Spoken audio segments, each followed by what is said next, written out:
Hello everyone, good morning. और आप सबका मेरे चैनल में स्वागत है।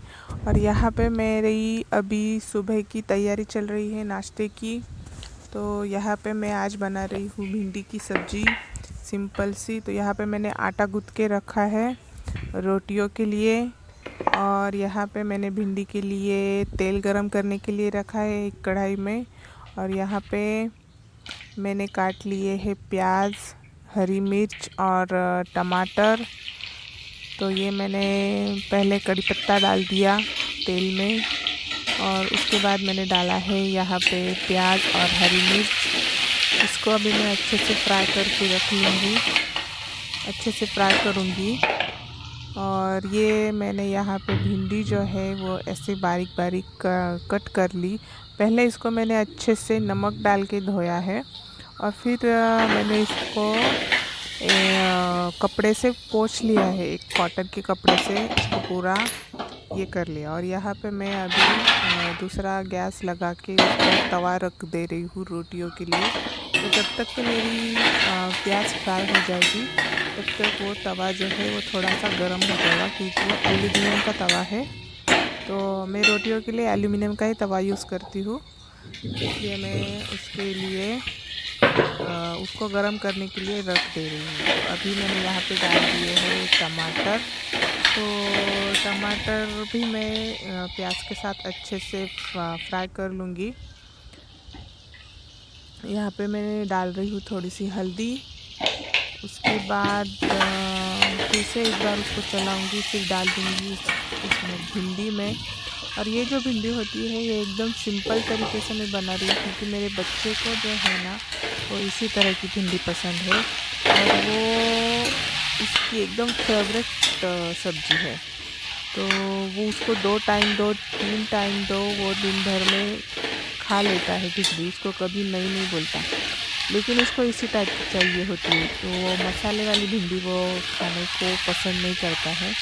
तो ये मॉर्निंग का ब्रेकफास्ट जो होता है हम लोगों का, ज़्यादातर मैं रोटी सब्ज़ी ही बना लेती हूँ, क्योंकि मेरे हस्बैंड को पेट भर के नाश्ता चाहिए होता है। तो इसलिए फिर कुछ छोटा मोटा ब्रेकफास्ट मैं बनाती नहीं हूँ। सिर्फ संडे के दिन मैं छोटा मोटा ब्रेकफास्ट बना लेती हूँ, जैसे कि पोहा हुआ, उपमा, या फिर शीरा करके मीठा वाला। तो ये सब हम लोग संडे के दिन बना, या फिर इडली जैसे डोसा। तो ये सब मैं कभी कभी बना लेती हूँ, लेकिन मोस्टली मेरी नाश्ते की जो भी चीज़ें होती है मोस्टली मैं कोई भी सब्ज़ी या रोटी बना लेती हूँ, सब्ज़ी और रोटी। तो इसमें मैंने नमक डाल दिया है, और अभी इसको मैं ढककर 2 से 3 मिनट तक पका लूँगी। तब तक मैं यहाँ पर रोटियों की तैयारी करती हूँ। तो ये रोटियों के लिए मैंने एक कपड़ा बिछा लिया है, और उसके ऊपर मैं ये रख के अभी मैं रोटियाँ करूँगी। तो ये यहाँ पे मैं थोड़ा सा कैमरा एडजस्ट कर रही हूँ मेरा। तो और हमारे यहाँ पे ना महाराष्ट्र में, मतलब महाराष्ट्र को तो मुझे सबका नहीं पता, लेकिन हमारे घर में जो रोटियाँ बनती है तो वो बड़ी बड़ी ही बनती है। मतलब मैं जो रोटियाँ बनाती हूँ वो बड़ी साइज़ की ही होती है, ताकि 2 रोटियाँ खा के ही हम लोगों का फुल पेट भर जाता है।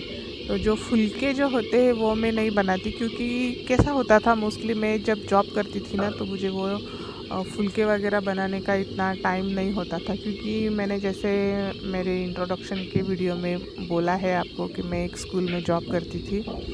तो मुझे सुबह 8 बजे का स्कूल रहता था मेरा। तो सुबह मैं 5:30 बजे उठ के सब सब्ज़ी रोटी वगैरह बना के बच्चे का सब करके उसको ब्रेकफास्ट वगैरह करा के, हस्बैंड के लिए ब्रेकफास्ट वगैरह सब, चाय पराठे सब्ज़ी रोटी सब तैयार करके मैं जाती थी। तो इसीलिए फिर मैं ऐसी बड़ी वाली ही रोटियां बनाती हूँ, और मेरी मम्मी भी ऐसी बड़ी वाली ही रोटियां बनाती थी। तो इसलिए हमारे घर में पहले से ही ऐसी बड़ी बड़ी रोटियां सब बनती है, ताकि फिर 2 रोटी खा के ही सबका फुल हो जाता है। तो रोटियां भी टाइम भी बच जाता है, और पहले से यही हमारे यहाँ पे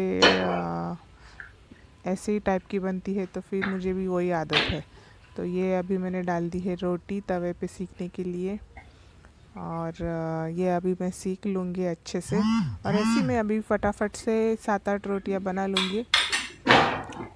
तो चलो फिर बना लेती हूँ, तब तक कि ये रोटी सीखेगी। तब तक मैं दूसरी रोटी बना लेती हूँ। और फटाफट में एक के बाद एक ऐसी 7-8 रोटियां बन जाती है। फिर दूसरे गैस पे जो है अपनी भिंडी की सब्ज़ी भी हो रही है। तो ऐसा ही है मेरा रोज़ का डेली रूटीन। सबसे पहले मैं आटा गूँथ के रखती हूँ, क्योंकि आटे को भी 10 से 15 मिनट तक रेस्ट करना ज़रूरी होता है।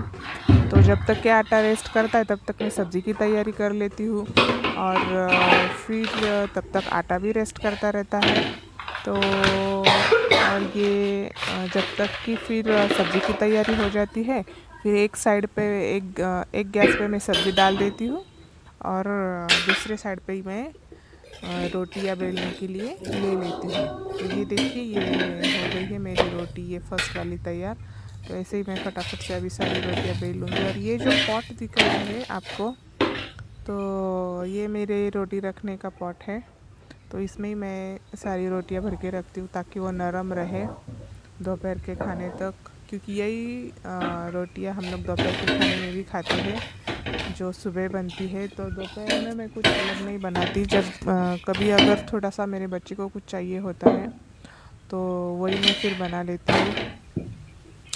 तो यही है बस मेरा मॉर्निंग का रूटीन। और रोज़ का हम लोगों को सब्ज़ी रोटी, कुछ भी सब्ज़ी हो, लेकिन रोटियां तो मस्ट है। क्योंकि मेरा बेटा जो है, उसको सिर्फ रोटी चाहिए। उसको चावल, इडली, डोसा ये सब उसको पसंद नहीं है ज़्यादातर। तो वो सब्ज़ी रोटी आराम से खा लेगा, उसकी खाने की कोई टेंशन नहीं है मुझे। लेकिन उसके लिए तो मुझे रोटियां ही बेलनी पड़ती है। हम लोगों ने कभी दूसरी कोई ज्वारी की रोटी या फिर बाजरे की रोटी भी कभी बना ली, तो भी बेटे के लिए, बच्चे के लिए तो मुझे बनाना ही पड़ता है रोटी। तो रोटी ही हम लोगों का मेन खाना है। तो ये देखिए, यहाँ पर अभी मेरी सारी रोटियाँ तैयार हो गई है, एक के बाद एक। और लास्ट की जो 2 रोटियाँ होती है, ये सब रोटियाँ मैंने बना ली। तो लास्ट की जो दो रोटियाँ होती है ना, उस पे मैं घी लगाती हूँ। घी वाले अच्छे से पराठे, 2 चम्मच घी लगा के अच्छे से पराठे बनाती हूँ उसके। क्योंकि फिर चाय के साथ मैं सुबह सुबह सब्ज़ी नहीं खाती हूँ ज़्यादा। तो मुझे चाय के साथ रोटियाँ ही, पराठे ही लगते हैं। और ये जो घी है, ये घर का ही बना है। मतलब थोड़ा सा मैंने लास्ट टाइम बाहर से लेके आई थी, तो थोड़ा सा वो बचा था, तो वो भी मैंने इसमें मिक्स कर दिया। क्योंकि हमारे यहाँ पे जो डेयरी है दूध की, तो वो भी ऐसे घर की है। वो लोग ऐसे घर पे ही बना के सब, तो उनका भी जो घी रहता है उस डेयरी का, तो वो भी घर के जैसा ही रहता है। तो मुझे मेरा और उनका घी एक जैसा ही लगता है। तो मुझे कभी कभी अगर मेरा नहीं बन पाया, तो फिर मैं डेयरी से भी लेके आती हूँ। आधा किलो घी मुझे चल जाता है 15-20 दिन तक। क्योंकि मेरे बच्चे को रोज़ मैं घी वाली ही रोटी देती हूँ। क्योंकि सुबह के नाश्ते के लिए वो एक हेल्दी नाश्ता हो जाता है। फिर दोपहर को 2 बजे तक मुझे उसकी कोई टेंशन नहीं रहती, कुछ खाए ना खाए। एक बार उसने सुबह 9 बजे ब्रेकफास्ट अच्छे से कर लिया, सब्ज़ी रोटी, या फिर मैं क्या करती हूँ, उसको घी वाली रोटी बना के उसके ऊपर ना थोड़ा सा गुड़ जो होता है, वो ये कद्दूकस करके उसके ऊपर गुड़ मैं ऐसे स्प्रेड करके देती हूँ। तो उसको वो भी बहुत अच्छा लगता है। और ये यहाँ पे देखिए, अब हमारी भिंडी की सब्ज़ी एकदम अच्छे से तैयार हो गई है। और ये एकदम खिली खिली बन गई, बिल्कुल भी स्टिकी नहीं है। अभी मैंने जब दिखाया था आपको, तब वो थोड़ी सी स्टिकी लग रही होगी, लेकिन जब वो पूरी तरह से तैयार हो जाती है तो वो स्टिकी नहीं बनती। और चिपचिपी भिंडी ना बने, इसलिए सबसे बड़ी ट्री। और ये मैंने यहाँ पे चाय खोलने के लिए रख दी, और यहाँ पे गर्म पानी करने के लिए रख दिया। तो ये बन रही है मेरी चाय। हाँ, और मैं क्या बोल रही थी कि हाँ, चिपचिपी भिंडी ना बने, इसलिए आपको क्या करना चाहिए कि सबसे पहले उसको अच्छे से धो के और एकदम अच्छे से सुखा लेना चाहिए कपड़े से। और मैं अभी यहाँ पे धो रही हूँ कपड़े। नाश्ता वाश्ता हो गया है मेरा, तो कपड़े मैं ऐसे हाथ से ही धोती हूँ। मुझे हाथ से ही कपड़े धोना अच्छा लगता है। और हमारे घर पे वॉशिंग मशीन है भी नहीं, तो ये सब कपड़े धो के मैं उसको अभी सुखाने की तैयारी कर रही हूँ। तो ये सब कपड़े मैंने धुल लिए हैं। कपड़े मेरे रोज़ के थोड़े से ही होते हैं। तो यहाँ पे आपको दिख रहा होगा कैसा यहाँ बाहर सब बैकग्राउंड है हम लोगों का। ये हाँ, तो ये देखिए यहाँ पे है, ये बहुत सारे पेड़ लगे हुए हैं और फर्श लगी है। तो बहुत अच्छा लगता है मुझे यहाँ बाहर बैठने के लिए और काम करने के लिए। तो मैं ऐसे ही सब काम कर रही हूँ। तो ये जो है अभी मैं कपड़े सुखा रही हूँ यहाँ पे, हाथ से ही धुले हैं ये। बस काम में लगे रहते हैं तो फिर उसके साथ खेलने के लिए टाइम नहीं मिल पाता। तो अभी थोड़ा सा उसको भी खिलाऊंगी, तो मैं भी अभी खाना खा लेती हूँ। आप भी आ जाइए खाना खाने के लिए। तो आज का ब्लॉग मैं यही तक करती हूँ। मिलते हैं नेक्स्ट अच्छे से ब्लॉग के लिए।